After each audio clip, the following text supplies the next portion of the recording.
मान्यवर, मेरे घर पर जिनके पैर उड़ गए, हाथ कट गए, आंख चली गई, ऐसे लोग आए थे, नाश्ता किए थे। मैं जानता हूं उनकी वेदना। राष्ट्रपति जी ने भी उनको बुलाया था। कभी 1 घंटा तो उनके लिए निकालो भाई। इन पर जुर्म डालने वाले के लिए भाषण करने के लिए आपके पास बहुत समय है। वो जुर्म का परिणाम देखने के लिए 1 घंटा निकालिए, ऐसा मेरा निवेदन है। मान्यवर, आज मैं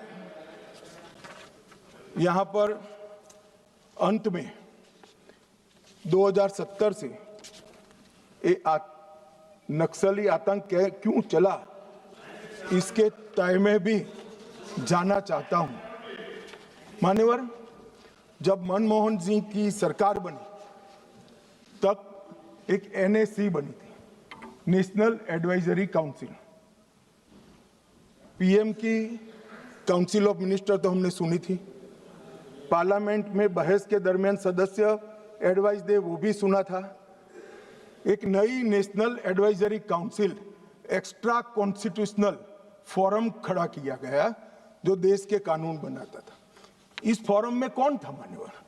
सोनिया जी इसकी अध्यक्ष थी, हर्ष मंदर इसके सदस्य थे।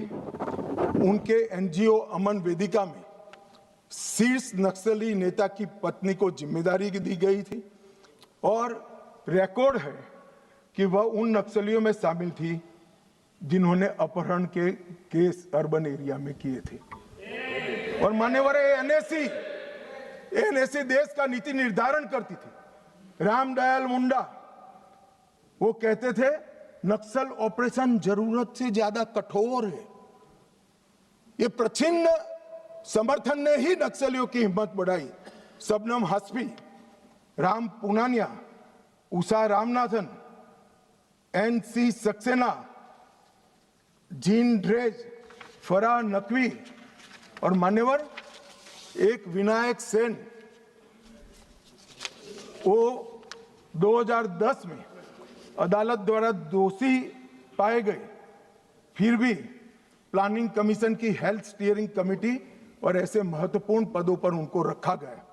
और जयराम रमेश ने एक महेश राउत को, जो नक्सली था, उसकी रिहाई के लिए तत्कालीन कांग्रेस के मुख्यमंत्री को पत्र लिखा था। और मान्यवर, ये नंदिनी सुंदर, रामचंद्र गुहा, EAS शर्मा, ये सारे लोग सलवा जुडम के केस के साथ भी जुड़े थे। मान्यवर, जब देश के सर्वोच्च सत्ता के केंद्र सरकार की एक एक्स्ट्रा कॉन्स्टिट्यूशनल अथॉरिटी जो PM के भी ऊपर थी, इसके सदस्य अगर नक्सलवाद के समर्थक हो तो आप मुझे बताइए मान्यवर, किस तरह से नक्सलियों का हौसला टूटेगा? कैसे टूटेगा?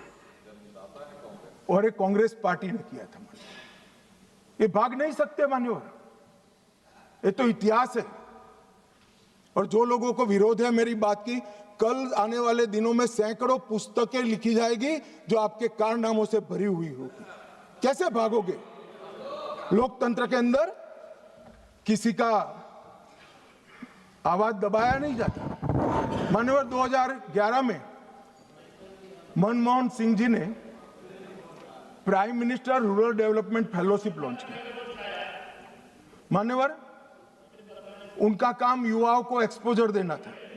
इसमें एक महेश राउत फेलो बने, जो महाराष्ट्र पुलिस के नक्सलियों के साथ संबंध के चलते महाराष्ट्र पुलिस के केस में जेल में गए। अब प्राइम मिनिस्टर ऑफिस ने की हुई prime minister rural development fellowship जब लॉन्च हुई तो उसका एक बेनिफिशियरी नक्सलवादी है, तो नक्सलवादियों के हौसले भला कैसे टूटेंगे?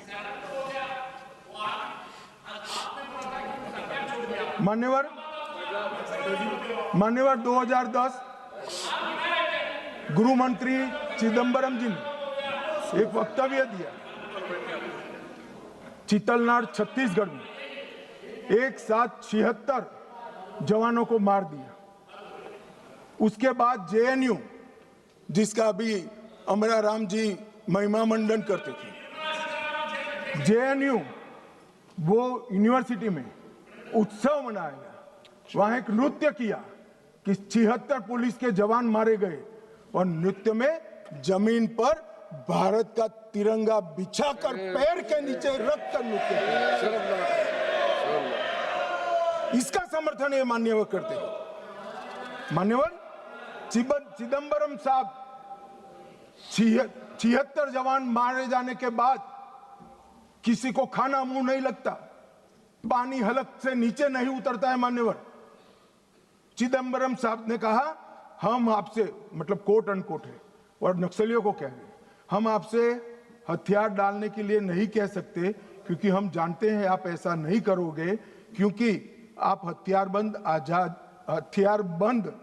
आजादी की लड़ाई में विश्वास करते हैं।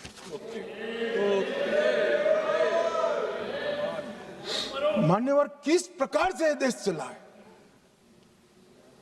और पूरे तालाब में पानी भरा है, इसमें गोता लगाते हैं और कपड़े भिगोए बगैर बाहर निकलते हैं। हमने तो कुछ किया ही नहीं, मैंने तो ऐसे जादूगर देखे नहीं है। तालाब में गोता लगा दे आदमी और बाहर निकले, एक भी कपड़ा भीगा ना हो, और कहेंगे मैं तो निर्दोष हूं, मैं गया ही नहीं, मैं तो बोला भी नहीं, चाला भी नहीं। एक कमाल जादू आता है।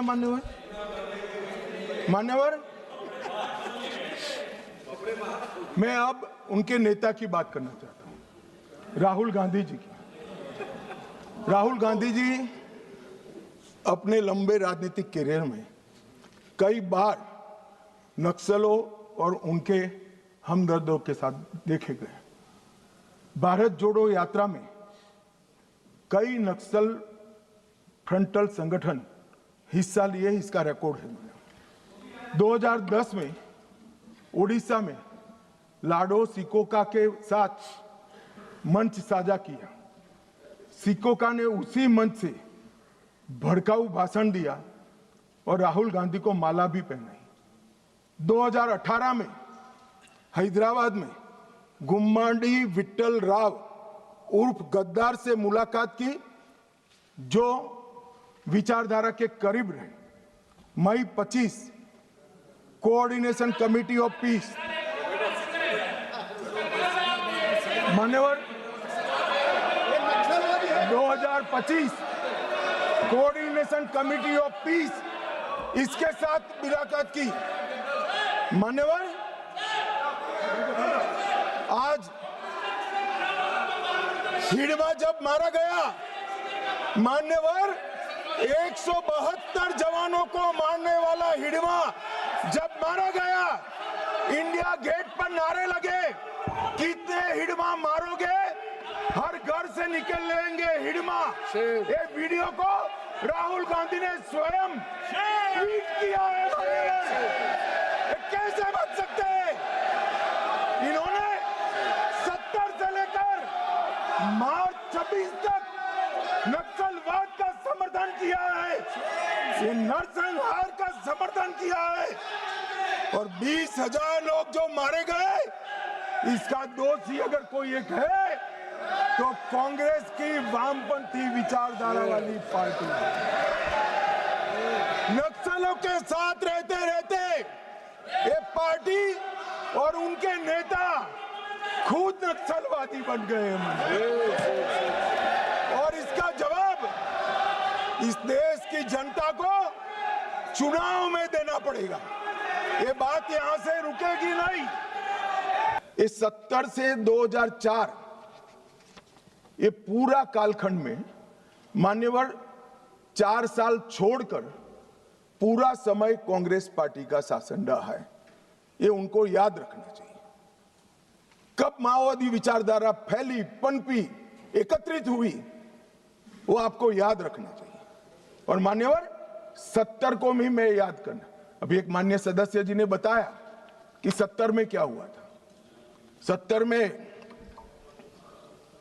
एक नारा लगा था, आत्मा की आवाज पर मतदान का, अंतरात्मा की आवाज पर इंदिरा जी ने लगाया, और संजीव रेड्डी के खिलाफ अपना एक प्रत्याशी उतारा। उस वक्त आधार तराश रहे माओवादी पार्टियों ने इंदिरा जी को समर्थन किया और अपने पार्टी में अपना वर्चस्व प्रस्थापित करने के लिए श्रीमती गांधी ने लपक लिया वो समर्थन को और 70 से लेकर जब तक 77 तक 80 तक इंदिरा जी वापिस नहीं आई, वो माओवादी विचारधारा की गिरफ्त में रही। और मान्यवर, यही समय है जब नक्सलबाड़ी से शुरू हुआ ये आंदोलन 12 राज्यों में फैल गया, देश के 17% भूभाग में फैल गए और 10% से ज्यादा आबादी में पहुंच गए। मान्यवर, कई सिक्योरिटी एक्सपर्ट ऐसा कहते थे कि सत्ता के समर्थन के बगैर किसी भी हथियारी मूवमेंट का देश के दिल में बीचों बीच तिरुपति से लेकर पशुपतिनाथ तक ये रेड कॉरिडोर संभव ही नहीं। अभी पूछ रहे थे राजकुमार कि कहां से हथियार आए। मैं उनको बताना चाहता हूं, जो हथियार पकड़े गए हैं उसमें से 92% हथियार पुलिस के लूटे हुए हथियार हैं। थाने लूट लिए, गोलियां लूट ली और उसका उपयोग निर्दोष जवानों को, बच्चों को, कृषकों को मारने के लिए किया है। मान्यवर, ये एक भ्रांति के तरह वामपंथी विचारधारा ने इसको प्रोपेगेंडा के माध्यम से फैला है, अपनी विचारधारा को टिकाने के लिए फैला है कि अन्याय से बचने के लिए हथियार हाथ में उठाए। मगर मैं फिर से एक बार पूछना चाहता हूं, राज्य शासन और संविधान की वैधता को किसी भी अन्याय के अवेज में चुनौती दी जा सकती है क्या? अन्याय के खिलाफ लड़ने का हमारे संविधान ने रास्ता बनाया है, इसीलिए राजकुमार रोत यहां बैठे हैं, चुनाव लड़े इसलिए यहां बैठे हैं, वरना वो भी सरेंडर की लिस्ट में होते अगर हथियार लिया होता तो। आपने, हाँ, इसीलिए कहता हूं यही रास्ता है। हमने आज जिस व्यवस्था के निर्मूलन की मैं बात कर रहा हूं मान्यवर, वो लोकतंत्र की जड़ों पर वार कर रही है। लोकतंत्र का मूल सिद्धांत है किसी भी समस्या का समाधान बहस से निकल सकता है, हथियारों से नहीं निकल सकता। और मान्यवर, इन्होंने इस देश में वैक्यूम खड़ा करने का प्रयास किया, स्टेट का वैक्यूम, सारी व्यवस्थाएं नष्ट कर गवर्नेंस का वैक्यूम, संविधान पर से श्रद्धा खत्म कर संविधान का वैक्यूम और पुलिस थानों को जलाकर सिक्योरिटी का वैक्यूम खड़ा करने का प्रयास किया है। मैं आज इस मंच से देश की जनता को ये बताने आया हूं कि माओवादी हिंसा करने वालों के, नक्सलिज्म की हिंसा करने वालों का दिन लद गया है। अब सरकार ये लंबा समय नहीं चलेगी।